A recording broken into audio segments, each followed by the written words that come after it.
Welcome everyone to the Josh Hinson journey with your lovely host, you guessed it, Josh Hinson. How you guys doing this evening?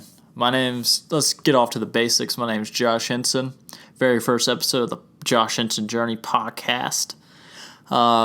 If you're first time checking me out, thank you. I appreciate it. If you've listened to me before, that's actually really weird because I've never done a podcast before. But hey, if you heard me before somewhere, thanks for coming back. I appreciate it.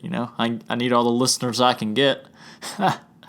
That being said, if you're a first time listener, you don't like the podcast, so you don't want to come back ever, go fuck yourself. I don't really care. That's kind of like my go fuck yourself impression. That's kind of like my Robert De Niro. Go fuck yourself. I don't really care what you do. Not even a Robert De Niro, really just like any mafia gangster movie I've ever seen in my life. Which, by the way, I just found this out. Joe Pesci retired from acting. I had no clue that he retired from acting. I mean, that man's been in so many movies that is unbelievable. And even Robert De Niro. Robert De Niro's in an upcoming movie called The Internship, I believe. I believe that's what it's called. I'm not too sure. He's an intern. The only thing from the trailer I've seen, he's an old man, of course, because he's Robert De Niro. He's an intern at this new company. And I think the person who runs the company is his daughter or a family member. I don't really know. I haven't really checked out the trailer other than, hey, it's Robert De Niro. That's cool. Can't believe he still looks that young. I think Robert De Niro is probably like 70. He probably looks like 50. It's insane on his aging. Like a lot of people in Hollywood. A lot of people in Hollywood, especially black people, don't age. I mean, hell, I know black people moisturize like crazy, but damn. You got some actors out there, they're like 40 and they look like they're 65. But then you got a lot of black actors, like you find out they're like 72 when they look 40. It's insane. It's unbelievable. I think it's because they moisturize more than white people. I know a lot of white people who don't moisturize at all, and just about every single black person just moisturizes every single day. So I think that has a little something to do with it. So let's get right into this podcast. I know I went off a little bit of tangent on Robert De Niro and then black and white people aging differently. But, that's how the podcast is going to go. I want to jump right into it.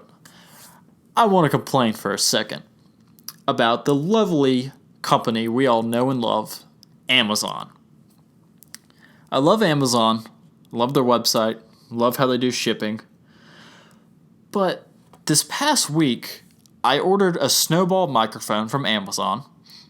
I got 1 day shipping because I wanted to start this podcast as soon as possible.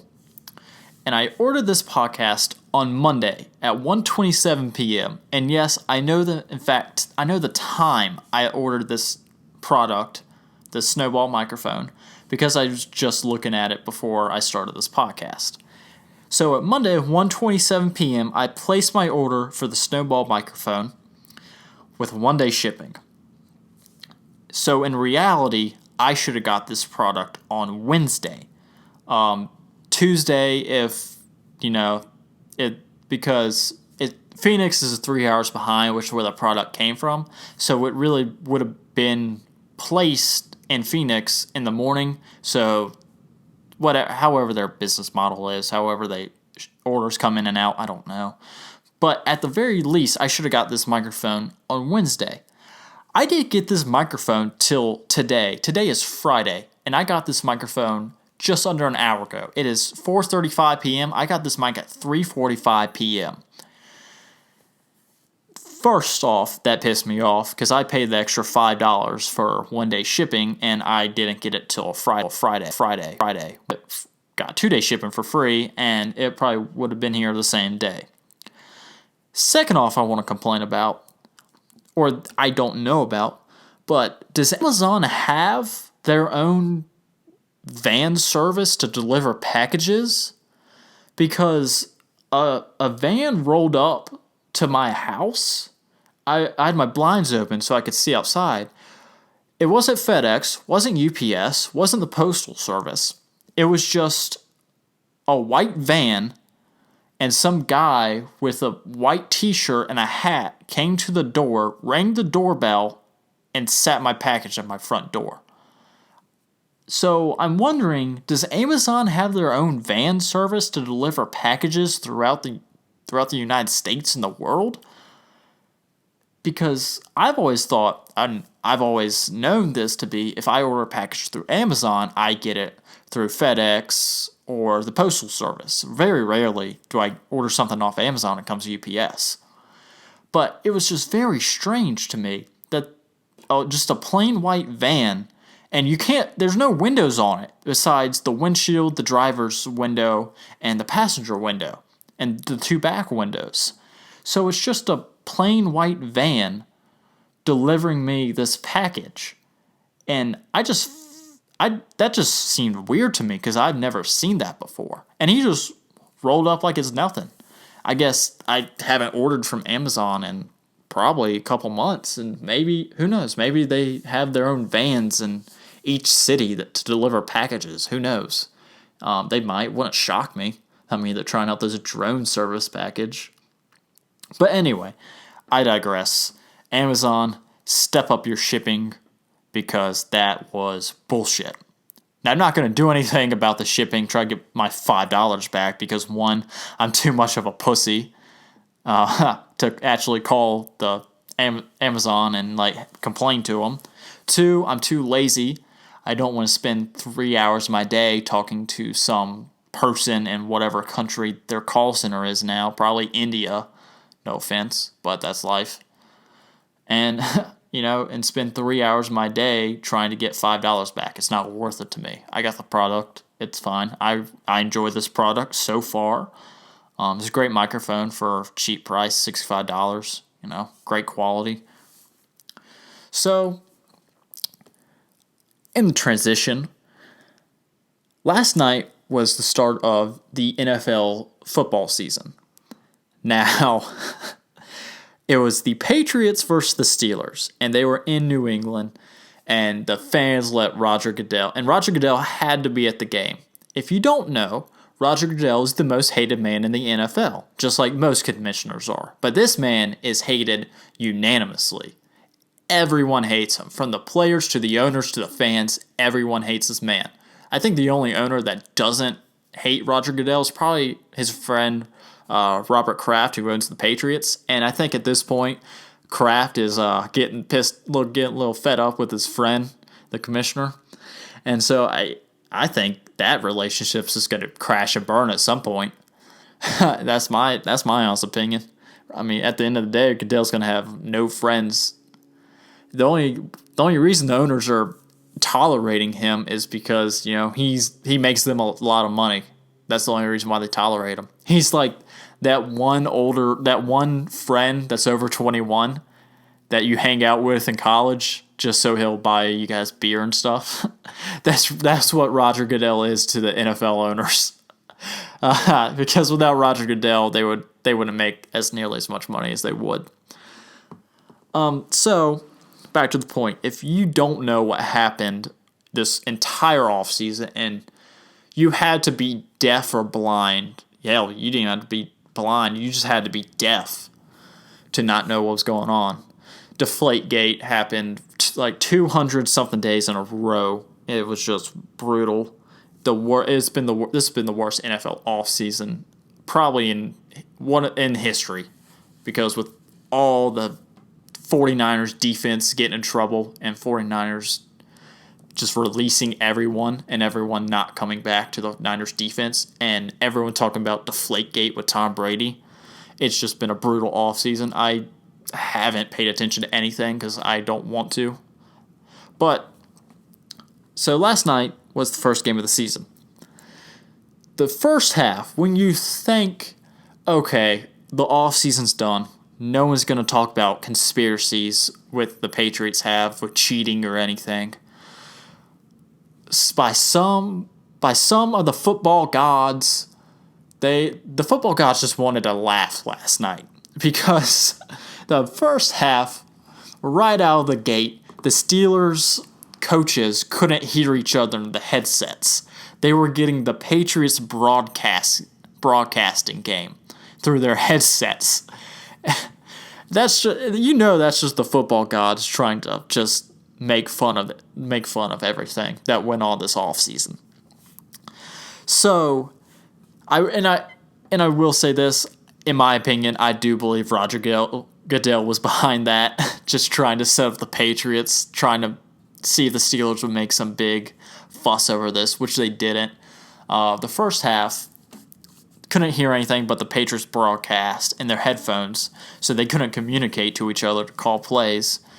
And then in the second half, everything was fine. And then Bill Belichick just came out today saying that even in the fourth quarter, they couldn't call plays, or towards the end of their last drive or something like that. That they couldn't call plays. Like, they were having a tough time calling plays because they were picking up the same thing as the Steelers were getting in the first half. So whatever they fixed at halftime, it was just temporary fix, and towards the end of the game, it started getting iffy again, but now on the Patriots side. That being said, I do believe Goodell was behind all this, in my opinion. I think he wanted the Steelers, he was hoping and wanting the Steelers to make some big deal out of this, but today they said they didn't. It was they're fine with it. They let the emotions wear down before they made a decision on if they were going to file a complaint or not. They didn't, because at the end of the day, hey, whatever. It happens. It's technology. Technology's not always going to work. So I believe that long story short, I believe Goodell was behind this, trying to set up the Patriots again, in my opinion. I'm not a Patriots fan. I don't hate the Patriots, but I don't love the Patriots. I just love watching Bill Belichick talk. That's all. That's honestly all I care about at this point with the Patriots. I just want to hear him when he gives a press conference. That's all I focus on. Just what is he going to say next? And that's why I love Greg Popovich from the San Antonio Spurs. Listen, those two guys, Bill Belichick from the Patriots and Greg Popovich from the San Antonio Spurs NBA team, they're too old to care, and they've done everything a coach can do in their career and their sport, and they're old enough that they don't give a shit. They say whatever they want, they do whatever they want, and everyone just has to go along with it because, hey, both these guys, I think combined, they've won like 10 championships combined between them two. I think it might be 9. I know Belichick has 4 and Pop has 5, maybe. Yeah, something like that. It's like 10 championships, whatever. And at this point, they're kind of like the crazy old man on the street that lives on your street that you talk to every now and then, and you say one wrong thing, and they go off on like Crazy Land or some shit, and you're like, whoa, what the fuck? What the hell is going on with this old man? You know? And like, or like they're like the old man where you go in the yard and he like comes out running at you with a baseball bat or some shit. That's what I think of when I think of Bill Belichick and Greg Popovich. So yeah, that's kind of where I was at last night with the Pittsburgh Steelers game, Patriots game. So, you know, all in all, I honestly think Patriots are gonna probably go to the Super Bowl and win the Super Bowl again, because now Roger Goodell pissed off Tom Brady, and you don't want to piss off Tom Brady coming at you, because let's be honest, none of us want that. Tom Brady, it doesn't matter who his receivers are. It doesn't even matter who's on defense, who's the kicker, who's the running back. It doesn't matter. All that matters is Tom Brady's quarterback, and that now you got to piss off Tom Brady.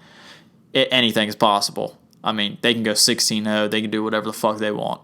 Tom Brady could probably just walk into a lot of opposing teams' locker rooms and say, hey, don't go on the field.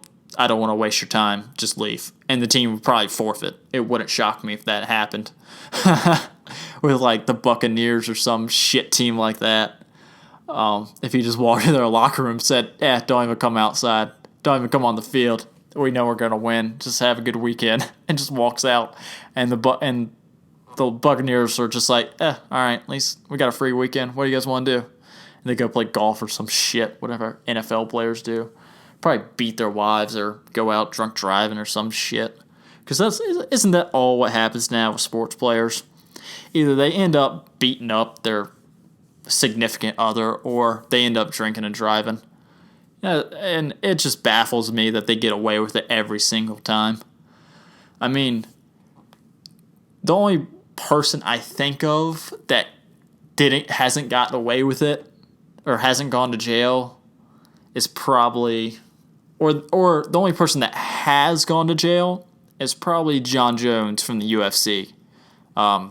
He was drinking and driving, hit someone, had a hit and run, was doing cocaine and all this shit, and he didn't even go to jail for obviously he posted bail, but I mean, it's insane. Ray Rice, I mean, I know Ray Rice is out of the NFL now, but still, you beat the shit out of your wife, you knock her out, and you don't even go to jail for a little bit? Are you serious? You don't even get like 90 days in jail or some shit for that? Even when there's video evidence that you knocked her ass out and she was unconscious, and you don't go to jail at all. I mean, that's just where we're at in America with sports, where you, as a sports player, you literally can do whatever you want and get away with it. And that's honestly, in my mind, that's fucked up. But when you're making millions of dollars and you have money to spend to buy the best lawyers and everything, and they're probably buying out judges still to this day, like the mafia did, like Pablo Escobar did. Oh, speaking of Pablo Escobar, if you don't know Pablo Escobar, he was a Colombian drug lord in the cartel business, producing cocaine in the 80s and shit. And I read an article where this man, Pablo Escobar, was losing over $2 billion in cash a year, and he was still making, I think, $4 billion a year. I mean, that is insane. I know there's a show on Netflix called Narcos, which is about Pablo Escobar's rise in the cocaine business, and he's so powerful. It's a really good show. I watched the whole season. There's a whole show on him and his life. They're only in season 1. Season 1 just ended a little while ago. I don't know when they're going to start production on season 2, but it's a fantastic show.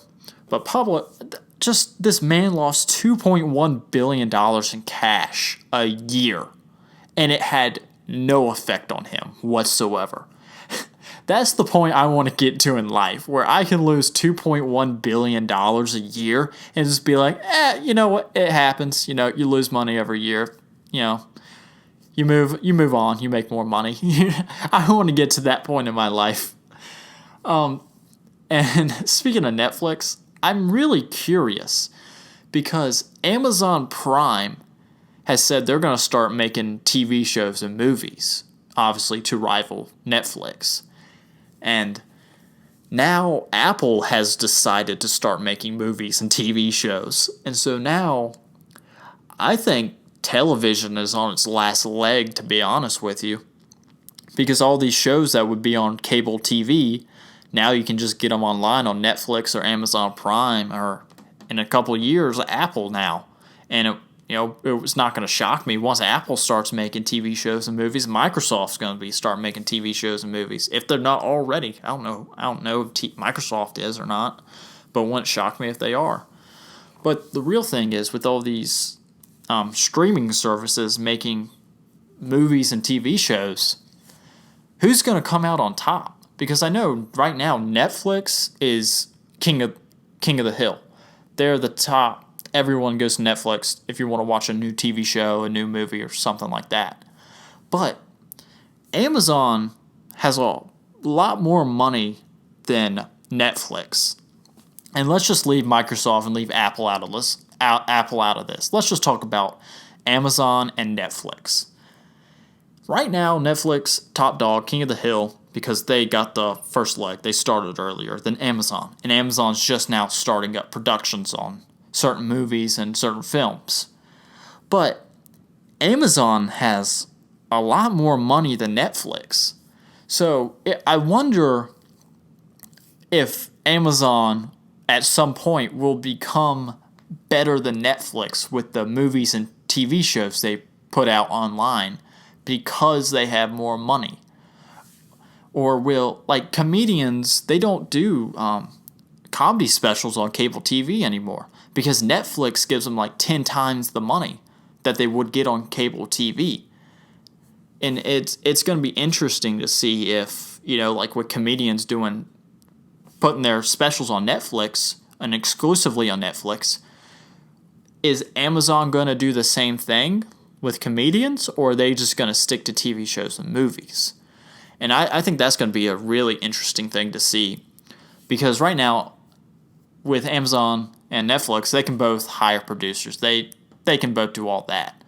I think bottom line is going to come down to who can get the most comedians, to be honest with you, because in reality, I know TV shows and movies bring in a lot of people, but comedians are right up there.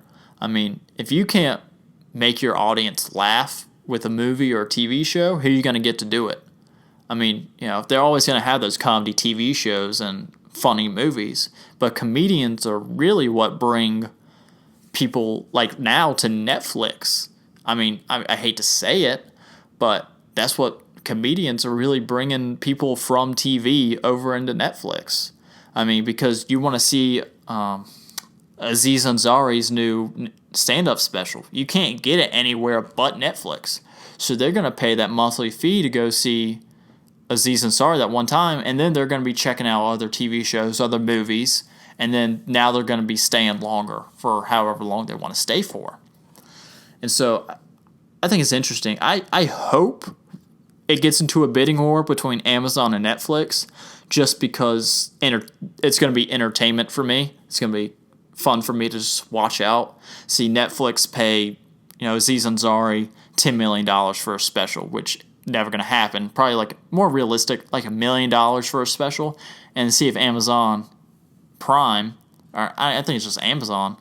I don't know what their official name's going to be for their movies and TV shows, because I saw Amazon Prime in a trailer for a movie, but whatever, that's beside the point. Or if Amazon's going to come in and say, hey, we'll give you 1.5 to get your exclusive rights for your stand-up just for us, and see if see if that bidding war, if it escalates. And I'm not even talking about Apple or Microsoft. Those guys could come in and just destroy Netflix and Amazon if they really wanted to. I know they have more important things to focus on, but if they really feel like it, they can come in, they could destroy Netflix and Amazon if they wanted to. And it can and who knows, in 20 years, we could just be talking about Apple and Microsoft, and in 20 years, we'll be like, oh yeah, remember that thing Netflix that started out? Yeah, that was cool before, they got bought out and all this shit, So, that's what happens in life whenever startup companies, now Netflix and Amazon aren't startup companies, but at one point they were a startup company, and, hey, that's what happens. The big fish see that the tiny fish are getting bigger and bigger and bigger, and they're getting stronger, and they feel threatened. So they come in, they buy them out, and they say, all right, that's fine. We don't have to worry about them anymore. Move on to the next person to buy. That's what happens.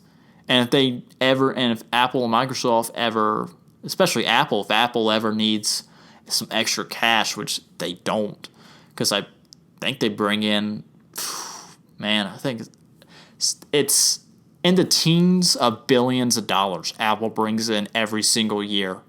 So, I mean, they don't need money, but if they did, they could just sell some stock if they wanted to at the end of the day, if they needed extra money. So, getting off on a tangent, I was reading on Yahoo, which I don't do a lot, but I saw this where a man quit his job to break a world record for the most selfies. A 24-year-old in India has set out to break the world record for most selfies taken in an hour. He is so dedicated that in August he quit his job as a research assistant at a hospital to train. How the fuck do you train on taking selfies? Do you just like smash the camera button down as many times as possible?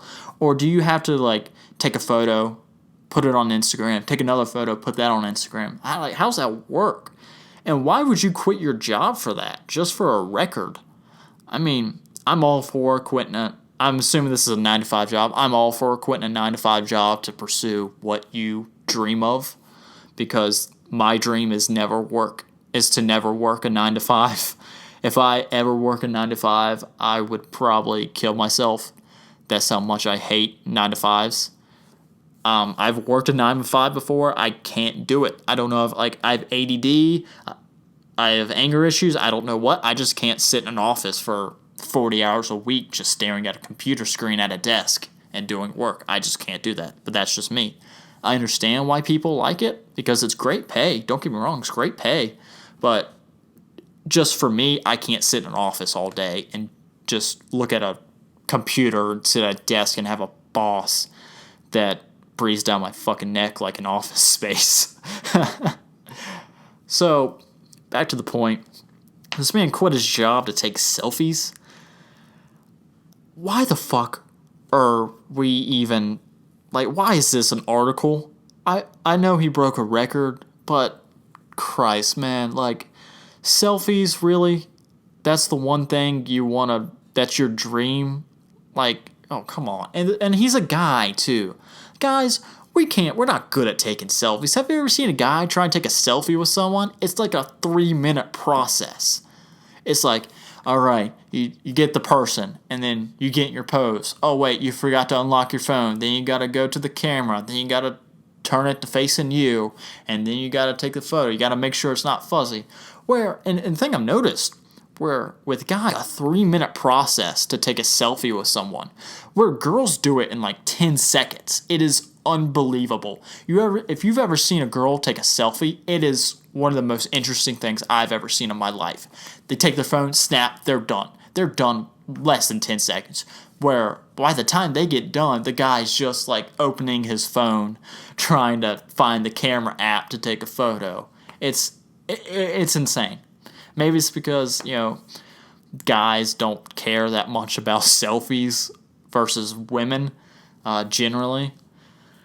But I don't know. But I think it's a little narcissistic for selfies that you post online. Oh, look at a picture of my big dumb face. Oh, and a lot of the times when they want to take a selfie with something, you can't see what the fuck they're taking a photo of. If they want to take a selfie with let's say a rock, you only get half the rock in the photo. You get their big fucking dumb face, and you get a fourth of the rock in the photo.